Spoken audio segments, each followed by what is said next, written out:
I want you to see a real quick video testimony of a seacoaster who was oblivious to what God was doing until somebody stepped into their life. Take a look. I graduated from nursing school, moved to Charleston.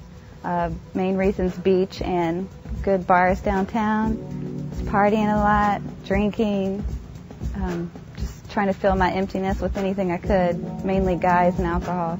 A guy that I worked with, he invited me to Seacoast.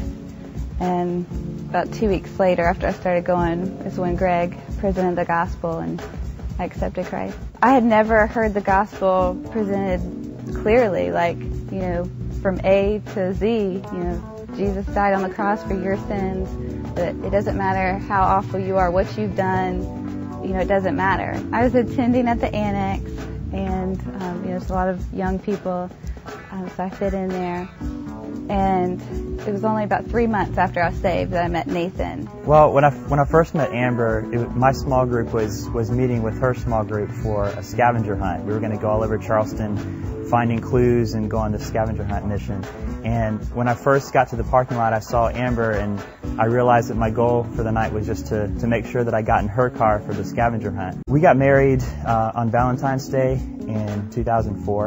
Eventually, we went on a short-term trip to Nicaragua with Seacoast, and that was just the biggest confirmation to me that God intended for us to go overseas in full-time missions. When we arrived the first day at God's school on the bus, and I just looked around in the streets, and you see sewage and just dirt road and people just dressed in rags and just tin roofs and shacks that they were living in, just very poor. We're going to be a host couple in administration and medical missions in Orosi, Costa Rica. It's a small town in what's called the Orosi Valley. It's about 40 miles from San Jose in the center part of Costa Rica. So we're going to be running this facility there called El Jardín Sagrado, which means the Sacred Garden.